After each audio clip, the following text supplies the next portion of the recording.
Today, I want to talk about crosshair discipline. I think this is a topic that is criminally under-discussed.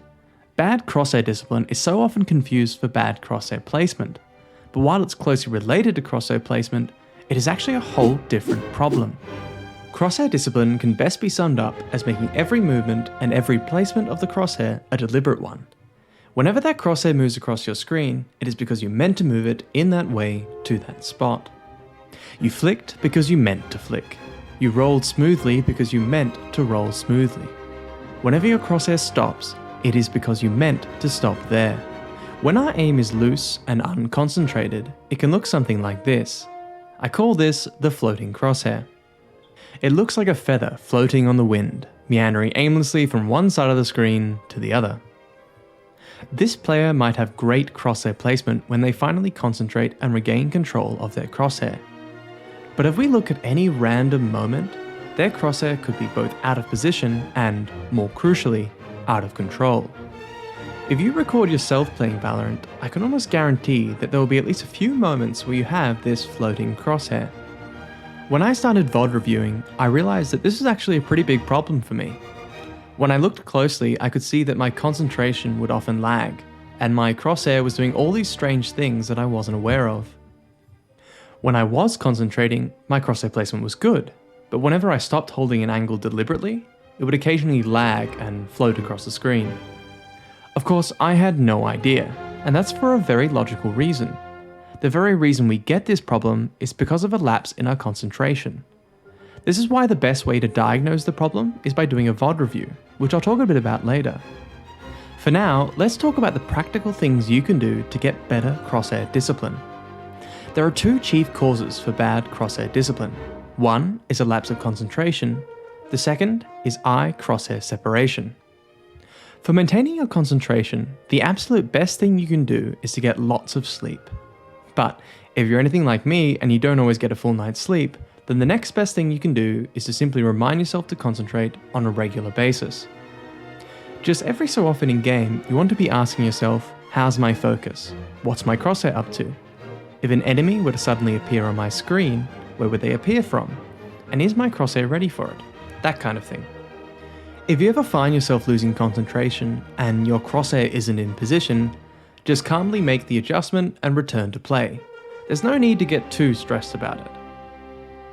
This shouldn't be something you're always worrying about, especially to the point where you can't play the game.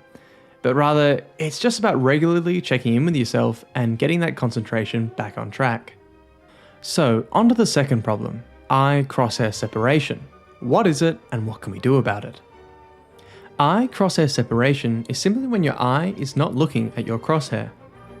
Let me know if this has ever happened to you. You're holding an angle, completely concentrated on your crosshair for 30 seconds, and nothing happens. You glance over at the minimap to see what's happening for a microsecond, and suddenly the enemy peeks and you die because you weren't looking. This is classic Valorant timing, and sometimes it's just bad luck, but most of the time this is a really preventable problem. No matter what rank you are, I can guarantee that you have some degree of eye crosshair separation, and that is because it is nigh impossible to completely concentrate on a single point on your screen for 30 minutes at a time. It can even be difficult to maintain this connection for the duration of a round, but this is certainly something you can achieve with practice. If you have a bad case of eye crosshair separation, then your crosshair placement may look something like this.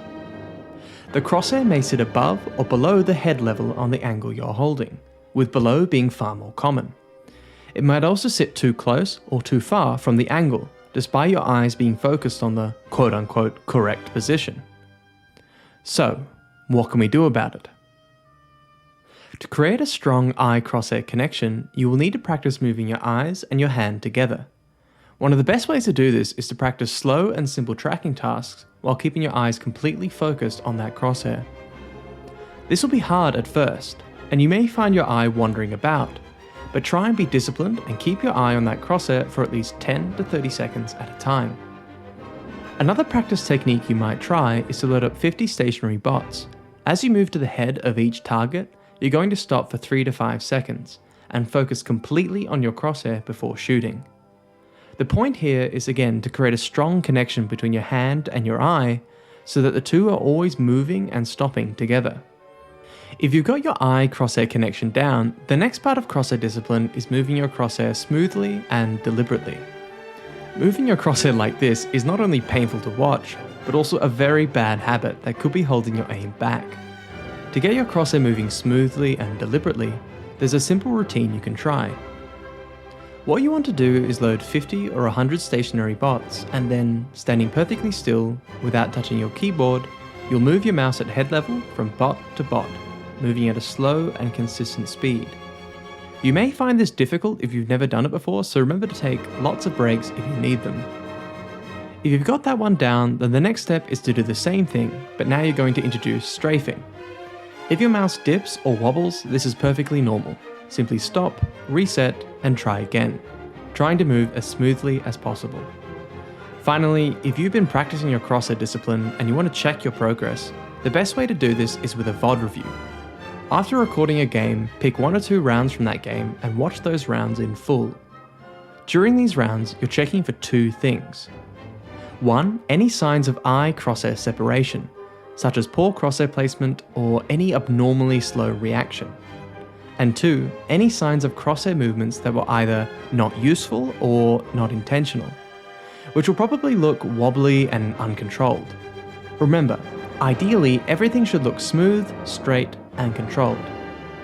When you can see exactly what you're doing wrong, it becomes infinitely easier to make these corrections for future games. Devoting just 5 minutes to this kind of review once or twice a week can significantly improve your crosshair discipline, which means you'll win more gunfights, more rounds, and subsequently more games. So that's the video, guys. Let me know if you have any questions in the comments below. And if you've made it this far and you liked the video, please comment, like, and subscribe. It really makes a big difference. Thank you.